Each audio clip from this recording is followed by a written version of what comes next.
Warning: the following video contains explicit language which may be offensive to some viewers or inappropriate for children. The content within this video is intended for mature audiences only.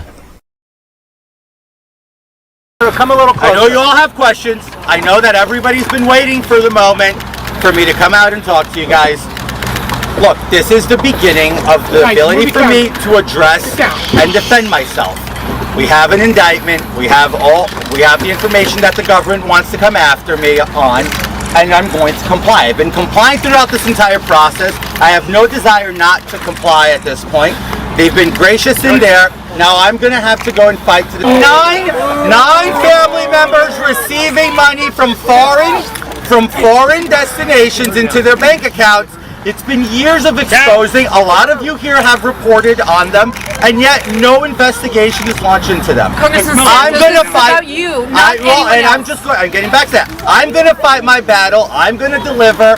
I'm going to fight the witch hunt. I'm going to take care of clearing my name, and I look forward to doing that.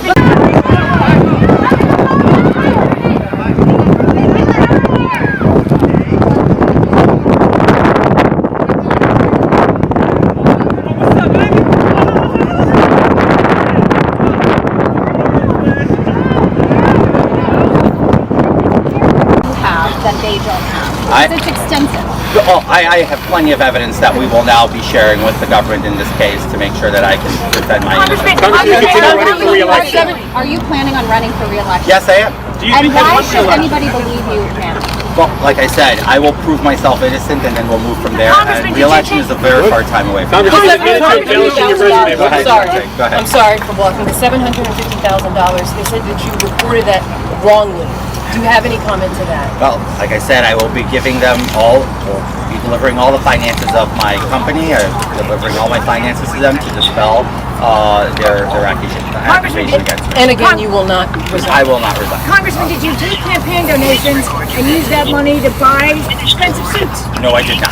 Leadership, I appreciate everybody's patience with my presence in Congress. As you know, the media has its ways of doing things, and I respect you guys. I've maintained good rapport with a lot of you guys. I've spoken with a lot of you guys, and I have the intention to continuing that open door.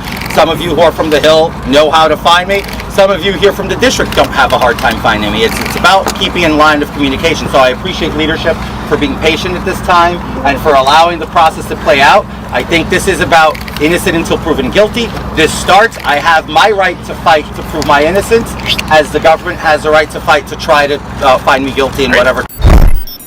Are you ready?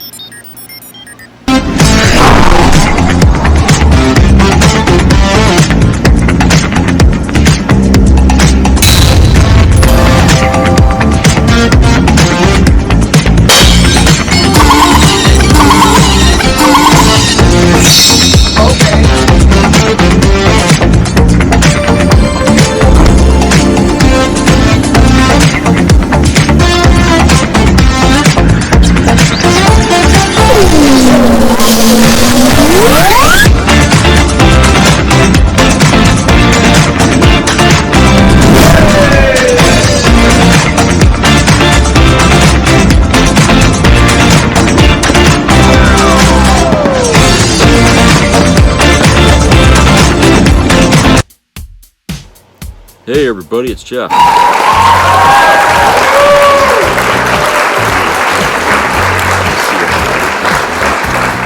Really nice day here today.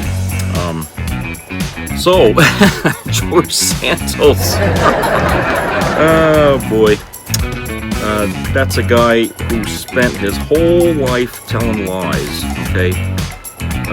Nobody really knows after all this time who this man is, because when you dig deep enough into his background, you find out that, he wasn't this, he wasn't that, and you're like, who is this guy? It's like some kind of a freak of nature who showed up out of nowhere and got elected, and only now people are doing the digging they should have done before, and they're finding out this guy, is a liar, and he's worthless, and he's just, You see, this is what happens when people vote for somebody they don't even know who they are. I mean, isn't that how we got Trump? I mean, people thought Trump was this and that and everything, and they were all completely wrong about this guy. And because they don't want to be looked at as fools, they double down and continue supporting the guy because they know that they'd be laughed out of the fucking, system, the political structure, if you will, just for having been duped into voting for a guy that obviously has no moral compass, and neither does this man. And it's funny how the Republicans always seem to find those people who are that way. Well, here's a little breakdown of it on CNN on their page here, and I'm going to read this to you, and written by Mark Morales.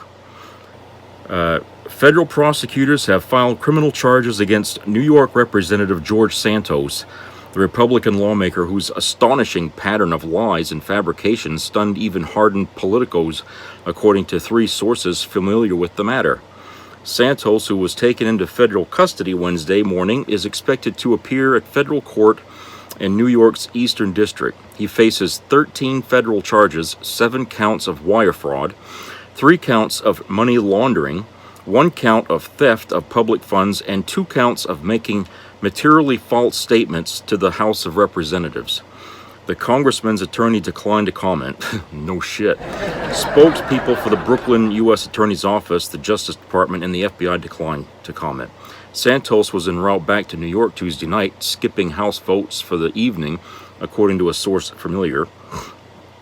A spokeswoman for Santos, Nasa Woomer, would not respond to shouted questions from reporters Tuesday afternoon, and abruptly departed the congressman's D.C. office with her backpack when asked about the federal charges against him. Prior to her departure from the office, CNN witnessed 3 staffers for Santos abruptly depart with their bags. They wouldn't talk when pressed for comment. That doesn't look good. The freshman congressman, who was elected last year to represent a district that includes parts of Long Island and Queens, has been under investigation in multiple jurisdictions by the House Ethics Committee.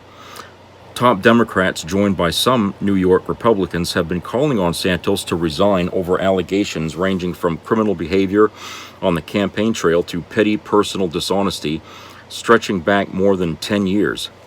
House Speaker Kevin McCarthy said that he will look at the charges before determining if he thinks Santos should be removed from Congress. Quote, "I'll look at the charges," unquote, the California Republican told CNN Tuesday. Santos was spotted by CNN in the Capitol earlier in the day on his way in and out of McCarthy's office. The speaker said he did not know why Santos had been there and that the congressman had not told him personally about the charges. During his brief time in office, Santos has been accused of breaking campaign finance laws, violating federal conflict of interest laws, stealing cash meant for an Iraq war veteran's dying dog, masterminding a credit card fraud scheme, and lying about where he went to school and worked.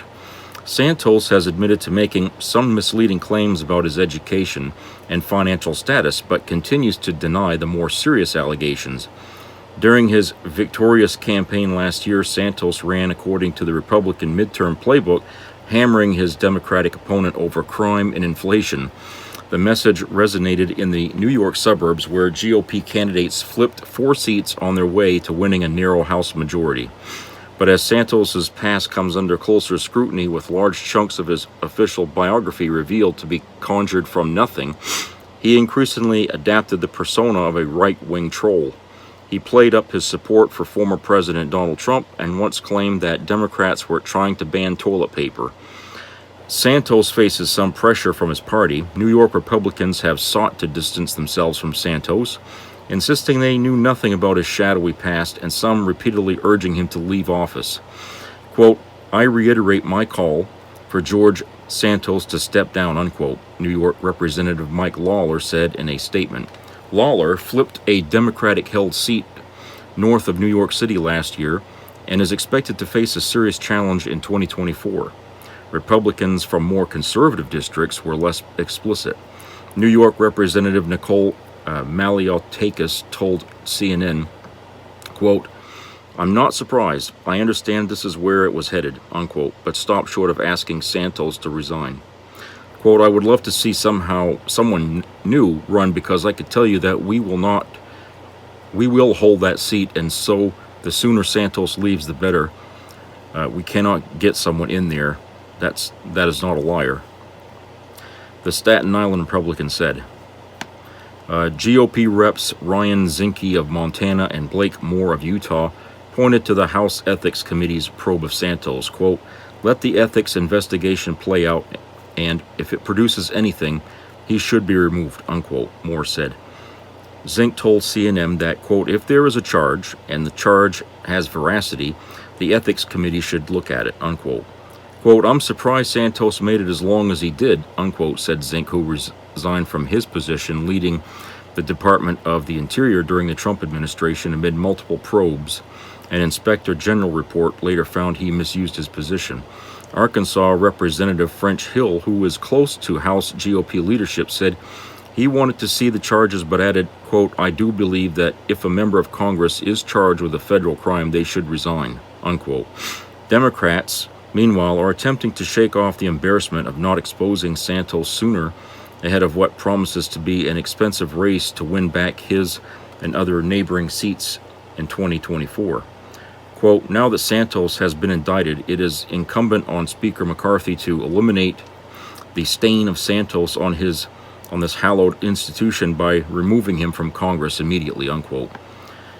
New York Representative Daniel Goldman, a former federal prosecutor and counsel in Trump's first impeachment, said in a statement, quote, "We cannot wait any longer," unquote. The cracks in Santos's facade first made national headlines in late December of 2022 when the New York Times published a long investigation that questioned large chunks of the personal story he told to voters during the campaign. What followed, though, was often stranger than fiction, a seemingly endless string of new revelations ranging from allegations he stole a dog from an Amish dairy farmer to his own past claims, all false, of playing high-level college volleyball. College volleyball.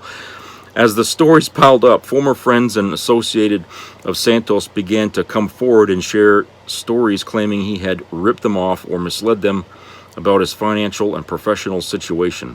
A former roommate of the congressman told CNN earlier this year that Santos showed signs of, quote, "delusions of grandeur," unquote, during their time living together. Quote, "The truth has finally come out," unquote, said Gregory Maury Parker, who also accused Santos of stealing his scarf, an allegation like so many others that Santos denies. The charges do not, from a legal standpoint, affect Santos' status as a member of Congress. Nothing in the Constitution's requirements for congressional office bars individuals under criminal indictment or conviction from serving, except for the 14th Amendment prohibitions for certain treasonous conduct committed after a member has taken the oath of office. Under the former rules of the U.S. House of Representatives, according to a Congressional Research Service report, quote, "An indicted member may continue to participate in congressional proceedings and considerations," unquote. However, if a member is convicted of a crime that could result in a punishment of 2 or more years in prison, they are instructed under House rules not to participate in votes on the floor or in committee votes. McCarthy, when asked whether he would continue to stand by Santos, told CNN Tuesday his policy is that a member of Congress should resign after being found guilty of charges, and referenced former GOP Representative Jeff Fortenberry, who resigned after being convicted of concealing information and making false statements to federal authorities in connection with a probe into illegal campaign contributions. Quote, "Just like we had before with Jeff Fortenberry, he had the same ability. I removed him from committee, but he was found guilty, and then I told him he needed to resign. That is my policies and principles on this," unquote, McCarthy said. McCarthy is not so quick to try to get rid of Santos now because he wants that advantage of having that extra vote there on his side. I think everybody knows this. And I'm sure that it's put him sort of in a corner here where, you know, he's going to have to either shit or get off the pot, as they say, you know. And if he doesn't do anything about this, it's going to reflect bad on him as much as it does on Santos. So, depending on how this goes, with the indictment and everything. McCarthy's going to cling to him as long as he possibly can to keep him going. Because I think Santos is like the fourth vote for the Republicans, okay? And they just don't want to lose another vote, you know? So, you know, quite yesterday it was Trump, now it's Santos. I mean, you know, what is that? Another one bites the dust. That song. It's amazing though when you think about it. That a guy. I mean, it was obvious. Okay, my father always told me that if a person lies all the time, they're also a stealer. They'll steal anything. Okay. One can't be without the other. So, and it's true with Santos. He lies all the damn time. And they find out, the more they investigate, you know, where he's been throwing his money around, he's been stealing money, you know, and schemes and all kinds of shit. And while they find all this evidence, he's out there screaming, "Oh, it ain't true, it ain't true. This is all, you know, witch hunt." What, you know, just like, you know, Trump, when they investigated him, you know, it's like the biggest witch hunt in history. You know, everything is such a witch hunt with them. You know, the Democrats are always out to get you. Well, I'll tell you what. If they're out to get you, that only means you did something wrong. And if you're out there screaming ahead of the fact that you're innocent, then chances are you're also, you know, wrong. Okay, you obviously are out there screaming because you know they're going to catch you. I mean, that's why Trump never showed up to his friggin' trial during the sexual abuse case. That's why he never showed up, because he knew he was going to lose. You know, he goes and plays golf in some goddamn country overseas to get as far away from the damn thing as he could possibly get. Okay, but you know, he just knew. He ain't dumb. He knows that he did what they're saying he did, and he knew that he had nobody that could speak for him that could, you know, change the momentum of the case against him. He had nobody. He knew, and I think the lawyer even explained it to him that, look, you know, unless you got some, you know, slam witness or something that'll refute everything that she's saying, there's nothing I can do for you, you know, except maybe plead for leniency. But you know, that was the best they could do for him. So he knew, and he didn't want to be there to hear anything about what was, you know, going on. He didn't want to see it. You know, bury your head in the sand. That's what he did. And so with Santos, I expect much the same from him. This guy's going to lie to his dying breath, okay? He's never going to admit that he did anything wrong, because a person like that, who's a compulsive liar, because I think that's what it is. I think the guy, either he has a mental problem or he's borderline with not being able to tell the truth. There's people like that, you know, that can't tell the truth because they have the compulsion to just throw out a lie rather than just tell you the truth. And I think that's what Santos is suffering with. I think he has that, because he lies about some of the most trivial things. I mean, like, so I went to college and I was a volleyball player, and you know, I worked for this company and I did this for, you know, he makes up a whole story, okay, all of which is based on fucking lies. There's not a shred of evidence. Every time somebody tries to check up on these things that he says, they always come back and say, I can't find it. You know, nobody knows this guy. You know, and I feel like, you know, he's one of those people that would call you up on the phone, promise you that, you know, if you do this, like, you'll get like $10 million or something like that, and he'll take all your money and then run to Bermuda with it or something like that, and you'd never see or hear from him again. He would be that kind of guy. He's that kind of guy. He's a scammer. He's a practiced scammer rather. He knows how to do this stuff. He's figured out all the tricks. His problem is he doesn't cover his tracks very well, because with investigations, they have been finding all kinds of stuff that he's done over a 10-year period, at least a 10-year period. I mean, this probably goes way back, even further. But this guy has done nothing that was honest in his whole goddamn life. You know, I feel like even every breath he took was a lie. So I just, you know, the guy, nobody's surprised that he got arrested. Okay, nobody's surprised. Obviously, they've been looking into this guy's background for a long time now, since he won that seat, because people have been coming forward saying he wasn't here, he didn't do that. They raised enough red flags so they had the ethics committee had to be made, and and there you go. So basically, he screwed himself with all the bullshit that he said just to get elected, to win. Not that it's unusual for politicians to lie when they run for office, but to lie on the scale that this guy did, and and then finding out that he did some illegal stuff on the side. Okay, he's obviously dangerous. Okay, dangerous to have around as a politician, dangerous to be sitting in any seat of power, because the guy is not there in an honest fashion, and he's not going to play honest, and he's not going to be honest to anybody that he represents. So I'm hoping that he'll resign, but I don't think that McCarthy is going to push him out the door so fast.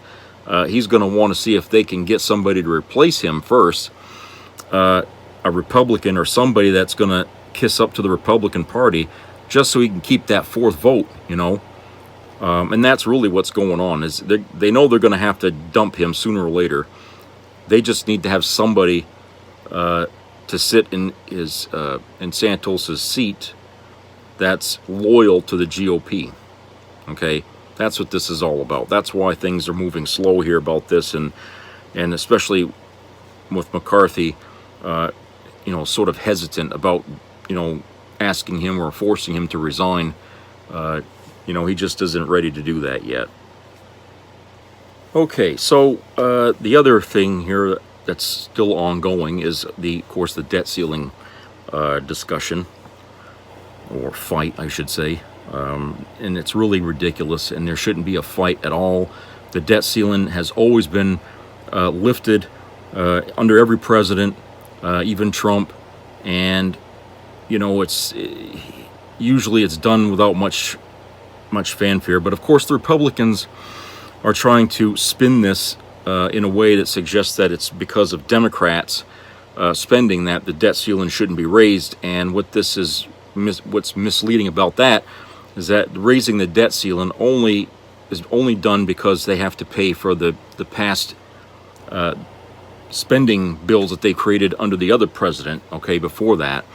All right, so it's basically we're paying bills we've already made, not new ones that we're going to make, but ones we've already made, and that's why the debt ceiling has to be raised. We can't default on those bills any more than you can just stop paying on your bills as you get them, because there will be consequences, right? So from The Guardian, here's an article here about that kind of spills out what's been going on, written by Darna Noor. Amid warnings about looming fiscal catastrophe, the GOP is attempting to use Biden's climate agenda as a bargaining chip over raising the debt ceiling, even if it could hurt Republican voters. Late last month, House Republicans narrowly passed Speaker Kevin McCarthy's proposal to raise the government's debt ceiling in exchange for sweeping cuts to federal spending. Known as the Limit, Save, Grow Act, the proposal, which is unlikely to progress through the Democrat majority Senate, and which the president says he would veto, would eliminate Biden's student loan forgiveness plan and claw back pandemic relief spending. It would also repeal most of the new renewable energy tax incentives codified in the Inflation Reduction Act. Remember I said that because that's a big reason why McCarthy is being stubborn here. Quote, Republicans unfortunately are not allowing government to function as intended, unquote, said Mark Paul, a professor of economics at Rutgers University. All but 6 Senate Republicans on Saturday promised to oppose raising the debt ceiling, quote, without substantive spending and budget reforms, unquote, supporting McCarthy's position. Biden is set to meet with McCarthy on Tuesday. The Inflation Reduction Act dedicated $369 billion to climate and renewable energy policies, constituting the largest down payment on climate policy in U.S. history. But the GOP proposal would gut the majority of those provisions. The McCarthy bill would repeal the $4,000 credits for used vehicles and phase out some of the $7,500 credits for new EVs, remove tax breaks for building solar panels and other clean energy infrastructure, and put an array of other climate incentives on the chopping block. R.L. Miller, president of the advocacy group Climate Hawks Vote and a member of the Democratic National Committee, called it a quote-unquote hostage situation. Quote, "I am screaming at the top of my lungs for climate people who don't normally get that into debt ceiling fights to get involved in this one," unquote, she said. The proposal was also originally set to eliminate incentives for the production of corn ethanol, but members of the Republican caucus from the Midwest, where corn used to make ethanol is grown, successfully fought to preserve those provisions. The proposed cuts could help McCarthy curry favor with the far right wing of his party, but if passed, the measure would come at great cost to Republican voters. The Financial Times last month found that red congressional districts have secured 5 times more funding for clean energy projects from the Inflation Reduction Act than blue districts. Politico found that 2/3 of the major renewable energy projects announced from the spending bill's passage through January 2023 were slated for Republican-led districts. The result would be the loss of more than 77,000 clean energy jobs across 72 Republican-held districts, according to a recent report by the environmental advocacy organization Climate Power. Quote, "People in red states in particular need to be aware that their representatives are acting counter to their own economic interests," unquote, said Miller. McCarthy also slipped a GOP proposal to speed energy permitting into his debt ceiling bill, known as H.R. 1. The measure, which passed the House in March, would expedite the federal approval of energy projects and limit states' ability to reject them, while buttressing domestic fossil fuel production.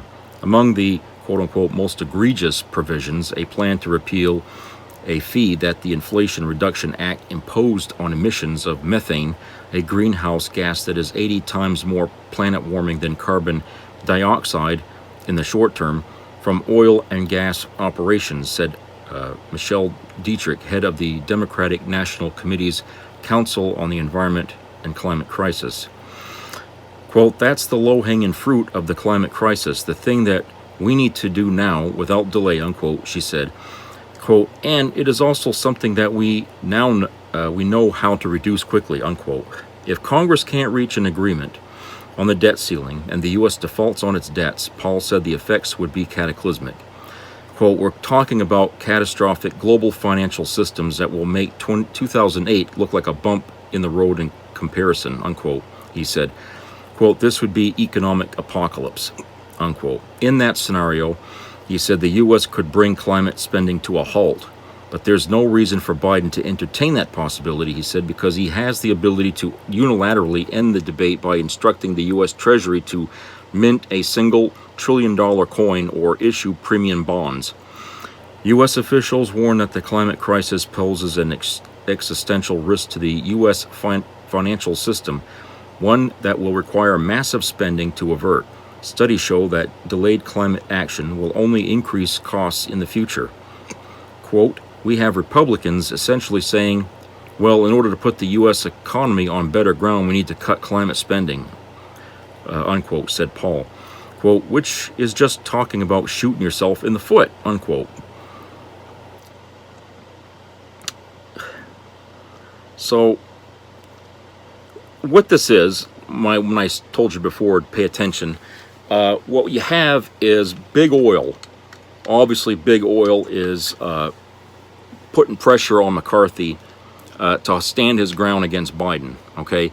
Because they don't want to see investments in clean energy, okay? They don't want to see the market shift away from fossil fuels.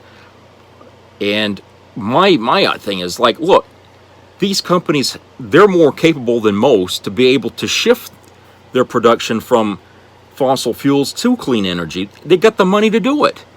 Okay, they can invest in that, and they should have been investing in that as times went on. But what's going on is they're all being caught flat-footed because they didn't think in advance, years back, that the trend was going to be people switching away from fossil fuels. Instead, they shafted us at the gas pump for, what, 2-3 years, okay, gouging us every time we fuel up our vehicle to try to make as much money as they possibly can because they see that their market, however angry it makes them, is going to die. And it's their own fault that they're going to lose their companies because they haven't bothered to invest in clean energy. They don't want to do it. Okay? And so they want to keep those subsidies coming in, the government subsidies.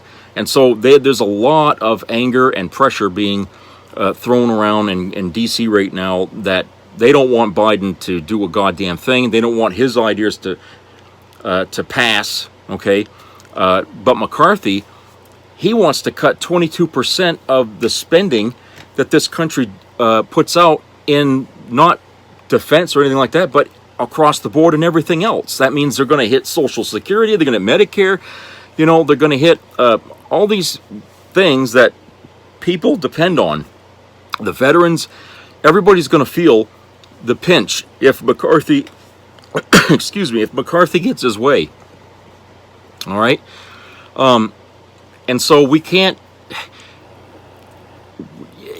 Let me put it like this: if McCarthy was really adamant about getting his way in this, why wouldn't he sweeten the pot a bit more for the Democrats? Okay, why does he have to be so heavy-handed when he shows up to Biden and they have this meeting which ends in a failure? Okay. Biden is not gonna give in to what McCarthy wants to do. Okay, he's already considering using the 14th Amendment, okay, as a basis to go ahead and lift the debt ceiling against whatever the hell Congress wants to do. Okay, he has that authority to do so, and let McCarthy and the others, eat crow, for Christ's sake, for all he cares. So this debate shouldn't even be happening in the first place because he can get the final word on this no matter what they say. But the idea that McCarthy is approaching this as a, winner take all thing and he's not going to relent is the most ridiculous standoff fight that we've ever seen. Okay, and I think that this right here really lays out exactly what people in this country should know about Republicans. They're about to cut the throats of their own constituents, the people who voted for them in office. Okay, I just read to you how the red states are picking up most of the benefits here of the clean energy future. Okay, they're getting all the money to be able to do this. To make new factories, to create jobs, to create green energy programs. They're getting all this money, and yet their own politicians, their own representatives are going to D.C. and saying, no, we want to cut all that out. Okay, we want us to stay fast with the oil companies. Okay, basically, all those jobs you thought you were going to get, no, you're not going to get them. This is the way Republicans govern. Okay, this is why red states in this country are always struggling all the time, because they can't keep their fucking politicians in line by keeping them honest. Okay, they're always in there looking to stick it to the small guy all the friggin' time. And this is just another example of the Republican Party leaving their voters behind. Okay, they're siding with the rich people who donate big money to them, and everybody else is just, screw them. They don't care because they have nothing. They have nothing to give them. Instead, they're trying to take what little money these people get, what little money they have left. Social Security. For Christ's sake, they're trying to steal that away from their own damn voters. There's more Republicans on Social Security than any other demographic here in the country, because they live in the poorest states in the country. These people want to cut their own throats, for a guy that's in it for himself, and for somebody else who's a rapist and a guy that can't tell the truth. Okay, and steals people's money. I mean, this is who they stake their whole life on. You know, they're going to starve themselves to death over these friggin' 2-bit losers that they back. You know, I don't know how anybody can be that stubborn, can be that stupid, okay? But I can tell you this, it's a sickness. I'm almost certain of it, that these people that are rooted with these people that are like McCarthy and Trump and Santos, these people do that because of a sickness. And it's sad because they're being misled big time. And you know, Biden is the only one that's really considering the Republicans, who, you know, Republicans should be the ones considering. No, it's the Democrats that care about what happened to the what was going to happen to the Republicans if McCarthy gets his way. You know, and Republicans don't see it. They don't see it. Let's go to a commercial break.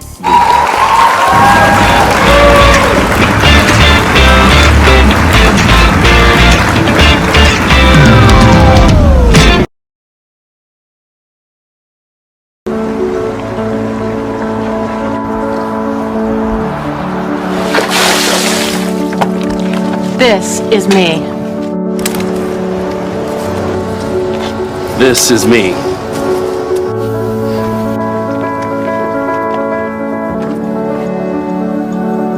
This is me!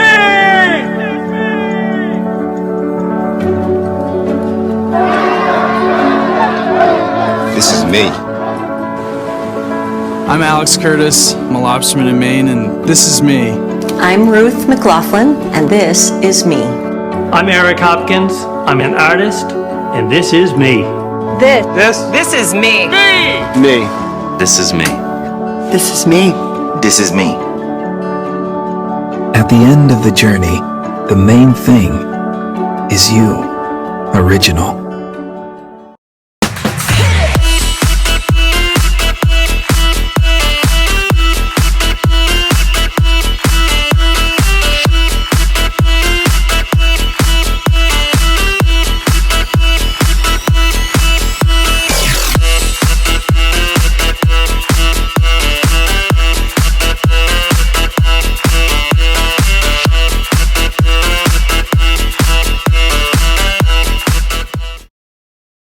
Dear Republicans, how can Joe Biden take your guns away? He's going to take your guns away, you know that, right? Biden. Didn't Barack Obama take them away in 2008 and 2012? Obama wants your guns. How is that anything but fear-mongering? It is actually quite accurate. There have been more guns sold since I've been president than just about any time in U.S. history. Oh, right. It was just another Republican lie. It never happened. Donald Trump and the Republicans have been using this fake threat for decades. And while we're clearing up BS, Joe Biden doesn't want to defund the police. I'm the only one who's talked about increasing police budgets. Joe Biden isn't soft on border security. Joe Biden won't raise your taxes unless you make over $400,000. I'm really rich. And remember all those Hillary Clinton she's dying stories from 2016? She can't make it 15 feet to her car. Give me a break. More BS. I do have the unique experience of having shared a debate stage 3 times with Donald Trump, and I know that he will do or say anything. She's fine. Holy fuck. Were you just checking out her ass? No, I wasn't. You know what? Fuck this. Wait, babe, calm down. Oh my god. Mary! I am sorry!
a part of the entertainment value of a lifetime.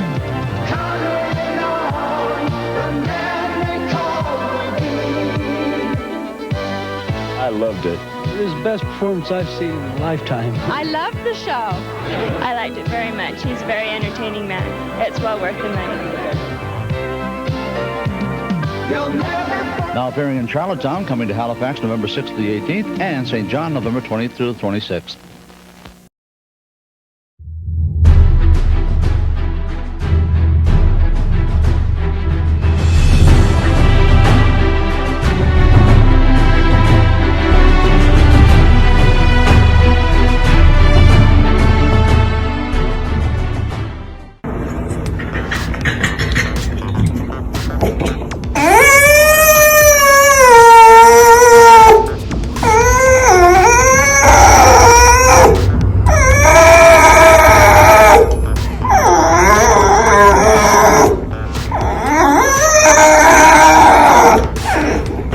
Okay, welcome back, everybody.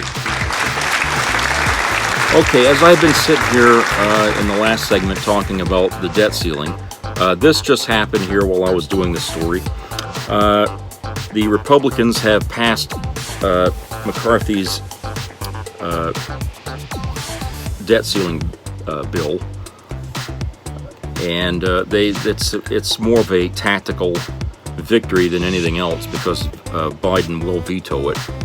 But they passed it not too long ago, a few minutes ago, I guess. And the thing of it is that he's trying to put this out there for Biden to veto because then they'll turn around and say, well, see, he doesn't care about you. He vetoed the package that could have saved you. You know, and the fact is a lot of people don't really read what's in a bill. Okay, I doubt a lot of Republicans don't even know what the hell McCarthy was trying to get by Biden here. Okay, and if they did, they probably wouldn't really understand how it would affect them. You know, that's why, you know, listening to Fox News and all that, they're not going to get their answers. They're not going to get the truth. What they're going to get is spun around some more like a fucking top.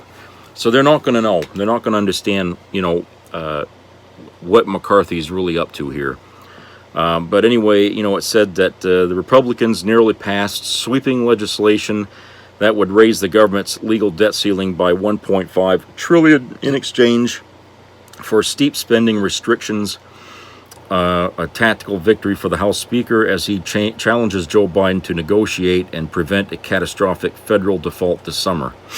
Biden has threatened to veto the Republican package, which has almost no chance of passing the Senate in the meantime, where Democrats hold a slim majority. So, yeah. So, what? I guess they passed, was 217 to 215. So that's a pretty narrow. It's almost like, you know, 50-50. That means some Republicans didn't even want this passed, okay? Not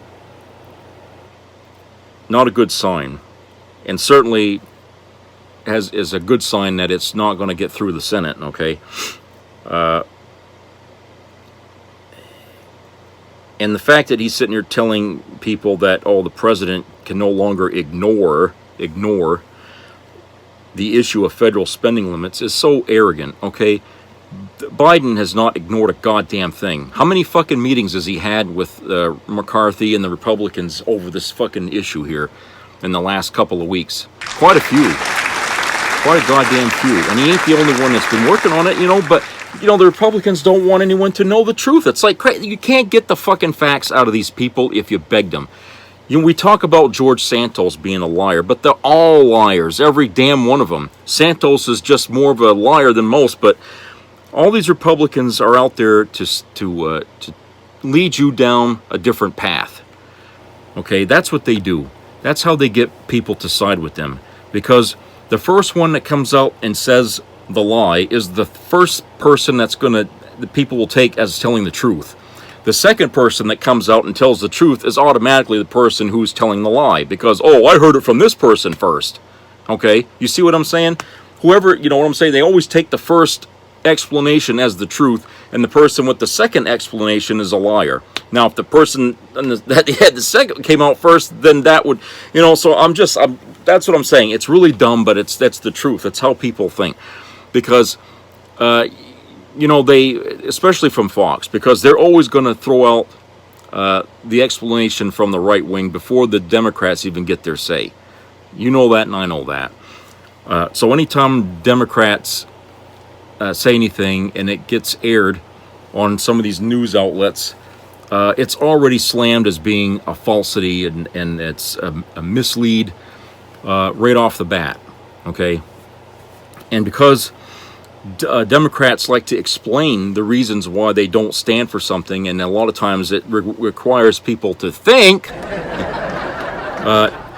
automatically people are like, it's ridiculous. He's trying to spin us something, because they don't want to understand, or they can't understand. You know, they're not smart enough to be able to hold a thought. So that's how it goes. And like I said, this is probably not going to pass. It'll be vetoed if it does pass the Senate. But this idea of McCarthy's is just a political maneuver. That's all it is. That way they can come out again and try to sell you on the idea that Biden doesn't want to do anything.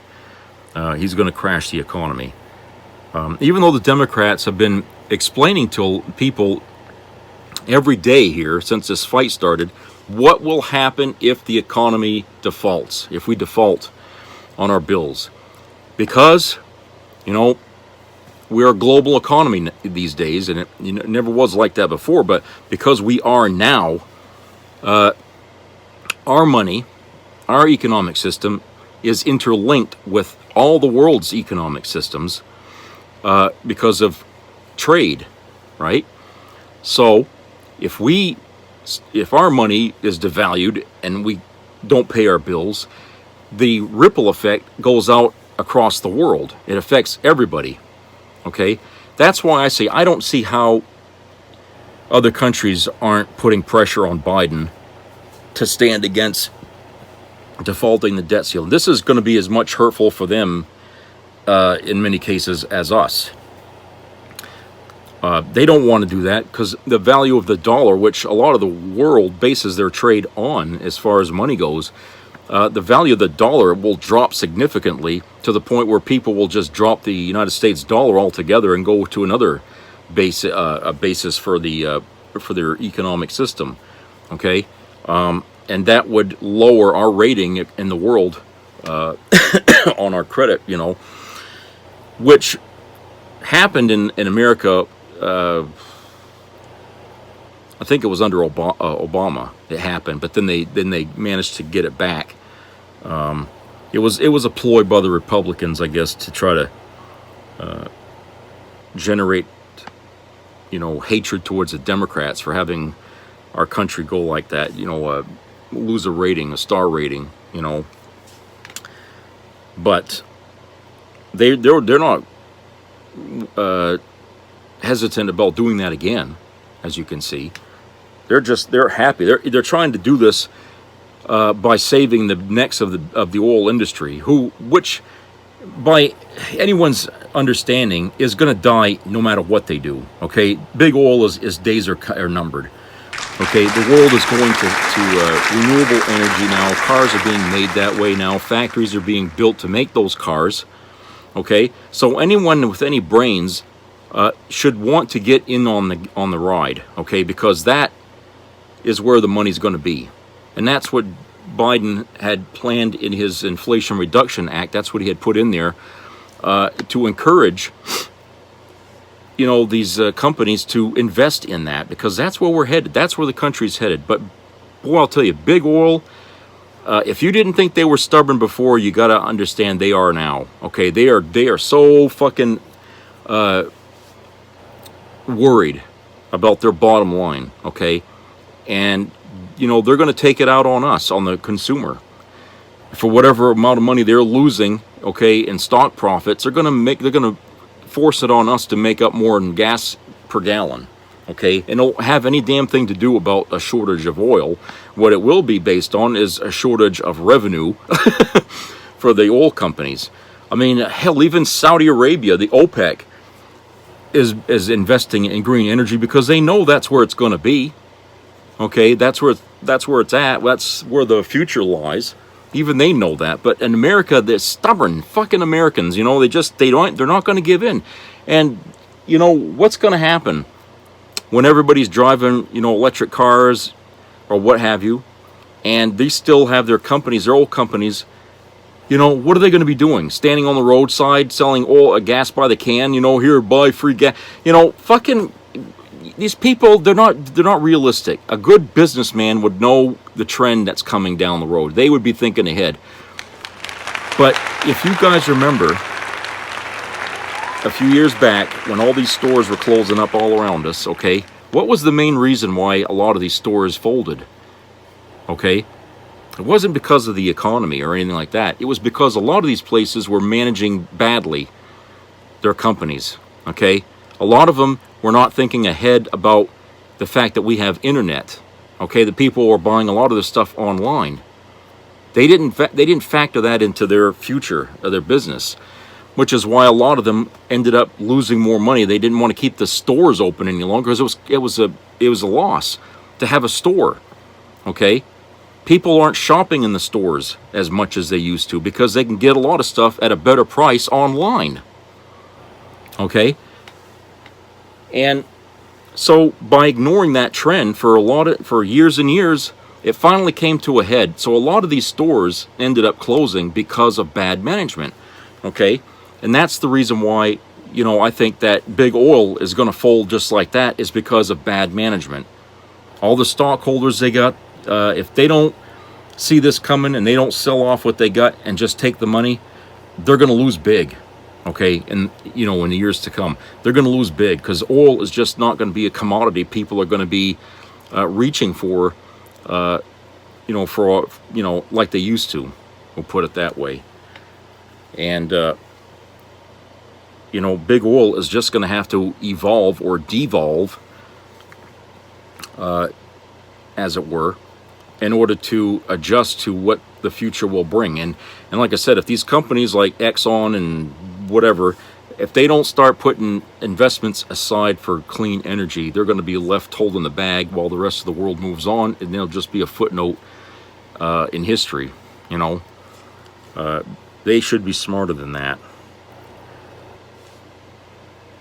Now, for those of you out there that following the Supreme Court and the problems that are going on with Clarence Thomas, there's a story here about that, and it's from MSNBC. Republican donor Harlan Crow on Monday wrote in a letter to the Senate Finance Committee that he will not provide a list of gifts he gave Justice Clarence Thomas, who has faced recent calls to step down. Crow conveyed that decision to committee chairman Senator Ron Wyden, Democrat from Oregon, on Monday, which a representative for Crow provided to NBC News. Wyden spokesperson Ryan Carey also confirmed to NBC that the committee had received the letter. Quote, "We have serious concerns about the scope of and authority for this inquiry. As you are aware, the committee's powers to investigate are not unlimited," unquote, the letter from Crow's lawyer, Michael D. Bopp, said.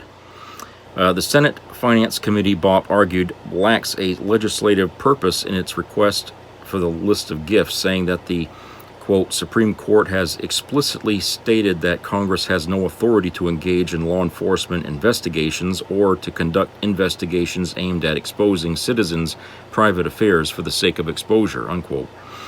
The committee also lacks the authority to conduct a tax audit, Bopp wrote, quote, "for the purpose of determining whether Justice Thomas complied with ethics standards the chairman believes should apply in this instance," unquote. In addition, Bopp said that the panel's inquiry targeting a Supreme Court justice, quote, "raises substantial separation of powers concerns." The letter argues that the Crows, whom Bopp said have been friends with the Thomases for more than 20 years, have provided hospitality to the justice and his family. The IRS, Bopp wrote, has not been aggressive in arguing a gift tax law applies in that context. He also said that the sale of properties related to Thomas which the judge didn't disclose, complied with federal and state gift tax laws. Politico was the first to report the news about Crow's rejection of Whedon's request from April the 24th. In a letter to Crow, Whedon had asked for a full accounting of extravagant, undisclosed trips, gifts, and payments that were first reported by ProPublica. Specifically, Whedon asked for a detailed list of all of Thomas's free flights aboard Crow's private jets and trips on his super yacht, an accounting of federal gift tax returns for gifts made to Thomas or his family, and information about 3 Georgia properties Crow bought from Thomas and his relatives. The Democratic senator also asked whether any company Crow owns treated any travel on Crow's yacht or private jets that included Thomas as business expenses for tax purposes. Crow's refusal to comply with the request is separate from the investigation by the Senate Judiciary Committee. Chairman Dick Durbin, Democrat from Illinois, on Monday asked Crow in a letter to identify the full extent of what he has given to Thomas and any other Supreme Court justices. Durbin and other Democrats on the committee asked Crow to provide an itemized list of gifts worth more than $415 that he gave to Thomas or any other justices or their family members. They also asked Crow to provide a full list of real estate transactions, transportation, lodging, and admission to private clubs he might have provided. More revelations have recently surfaced about the relationship between Crow and Thomas, including a report from ProPublica last week that said Crow had paid thousands in school tuition for one of the justice's relatives. Well, yeah, so we know, and I think it's set pretty much in stone now, that, you know, these justices are getting bribes. And let me go back to something I had said in a video way back about how the Supreme Court is situated. I mean, they get thousands of requests every year from all across the country to have a case heard, okay? Because, you know, cases, you know, appeal all the way up the fucking ladder till they reach the Supreme Court. Well, that happens a lot. Cases are appealed all the time, but very few of them are ever seen or even heard by the Supreme Court. And so, in order to get them to look at the case, a lot of times, especially if it's an important case to somebody, like let's say Roe versus Wade, big money is thrown at these justices, okay, to get them to put aside the other ones that are in the line, you know, of succession here, who's coming next or whatever. Push those aside so you can hear mine. And they ain't going to do it for nothing. Okay, if you want the Supreme Court to hear your case, you know, that's what goes on. Okay? And unfortunately, you know, and like I've said it before, the Supreme Court at this point in time is useless because our population is way more than it was ever at the time we created the country and created the Supreme Court. Back in those days, that court was enough to really hear the cases, or a lot of them anyway. But now we got millions and millions of fucking Americans, and that one court just ain't enough. It just isn't enough. Okay? The Supreme Court alone is not enough to facilitate the needs of the public. Okay? So a lot of times, let's just say somebody is innocent who is convicted guilty, and they want their case heard by the Supreme Court. Well, chances are you're going to spend the rest of your days in prison before they'll ever see that. That's not fair. That's not justice. Now, unless you're a rich person, let's say like Donald Trump, well, you know, we can slip you a few $1 million in your pocket, and all of a sudden you get bumped up to the top of the list. Okay? And, you know, I can guarantee you that's exactly how this played out with Roe v. Wade. It's no coincidence that when we get Republicans controlling Congress and all that all of a sudden now all these Republican matters are being brought forward, okay? It's because a lot of people are bribing a lot of justices or judges or somebody like that in order to push their envelope, their agenda forward as quickly as possible, okay? That's what they're doing. A lot of money, folks. A lot of fucking money. And a lot of it dark money as they call it. But that's how it works.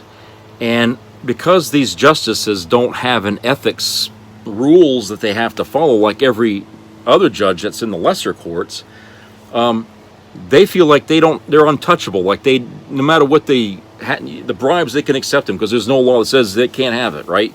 All it's doing is showing us how corrupted they are, okay? But it's not like something that they can get in trouble for because they don't have any rules guiding their behavior. If there were, Thomas would have been gone. A lot of justices would have been gone by now.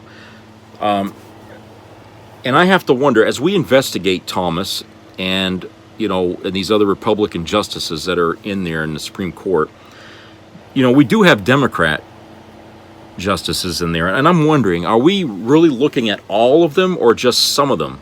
Because I have a feeling that this is not a problem isolated only to Republicans. We've always had Democrats or Democrat liberal thinker judges in there. And are they as much on the take as the Republicans? Okay, hey, they're still human beings, right? If you can get one to take money, I'm sure you can get somebody else. I have to wonder, how far does this go? Is this the entire court, or is this just, we can't assume that Republicans alone are they do all the wrong things. We've had Democrats that have done bad, wrong things in the past, okay? So I would like to know, are we being fair by investigating all of them, or are we just trying to single out the Republicans that are doing corrupt things here? Okay, and I'm not trying to side with anybody here. I'm just trying to say, in all fairness, okay, we ought to be looking at the entire system. That includes the Democrat thinkers in the Supreme Court.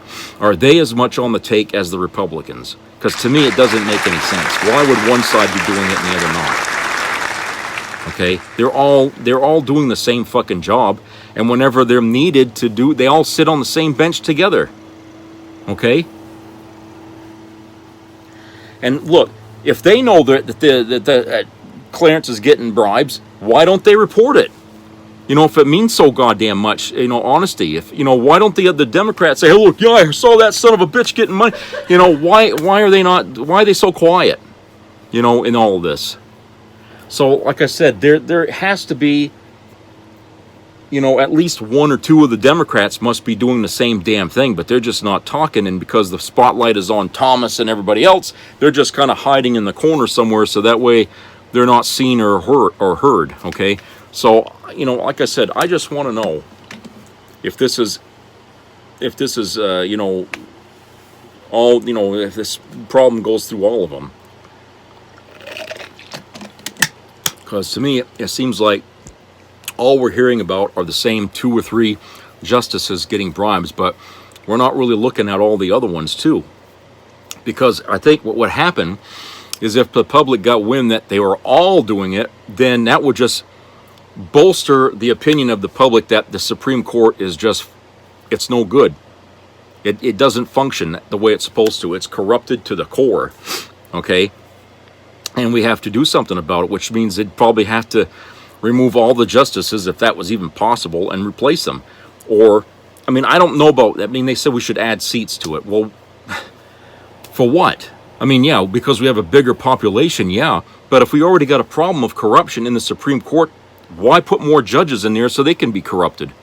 We need to fix the court itself first before we start figuring about who we're going to put in there to represent the judicial system. We can't just shove more people in the box, as it were, where the box is already tarnished and tainted with fucking money coming from all over the damn place in secret. And I'm not sure where this is all going to go, except just to make people more pissed off at the system. But if there is no solution being proposed, why should anybody care? You see what I'm saying? It's like pointing out, oh, cars are so dirty. Wherever they go, they leave in smog behind all the friggin' time. And we all know this, okay? But nobody says, well, maybe we should figure out a way to stop that, okay? This is the same thing. They were told all the time that the Supreme Court is corrupted. But who's out there talking about ways to change that, or to stop it, or to reverse it? I don't hear that from the media or anyone, okay? We're so focused on being pissed off that the court is compromised, we're not looking at ways we can actually do something about it. And so I wish that the conversation would turn, because I think at this point people want to see some ideas or some solutions that we can go down in order to do something about it. Because if you're just going to piss us off, that's not going to help anybody, even when you go vote, because we don't vote for justices. Okay, that's taken care of on the government end. Okay, but we can't vote for justices. So it's not really up to us to do anything about. It's up to the government to do something about. So we have to push our representatives to come up with solutions. Give us an idea of how we can fix this. You know, how can we fix the Supreme Court other than just get rid of it? Okay, maybe, you know, getting rid of those justices is one thing, but if we're allowing them to get bribes and we don't have laws to stop that, we need to pass laws to stop that. I mean, if all the other judges in this country have to follow ethics rules, then it should also apply to them. Okay, it's not fair that they don't have that. Okay, it's really not fair. And you know, the Republicans, you know, it's good for them that their justices don't have to follow any kind of standard, because then they can get them to do things they want by bribing the shit out of them, you know. Okay, so yeah, it's good for them because they always try to, you know, they're using the Supreme Court as another way to wedge their issues in, because, you know, they got control of Congress, but they don't have the Senate and they don't have the White House, so they need the Supreme Court on their side as well. And right now they got the majority control of the Supreme Court. So this is good for them. But if we put rules on them on how they're supposed to act, that's going to be, you know, a bitch to try to get that through, because that's going to upset the cart for the Republicans who won't be able to control them out in the open as they were before. Okay, so you know what I'm saying? There's going to be resistance to that, but you know, getting the public's support in changing it is one thing, but getting the public to side on a method of changing it is the other thing. How are we going to do that? You know, where do we go? So anyway, that's it for today, and I hope everybody has a great rest of the week. So please keep your ears open to local COVID-19 news updates, and subscribe and comment to my vlogs. I'd like to hear from you, and please treat each other nice, and as the late Jerry Springer used to say, take care of yourselves and each other. Bye-bye.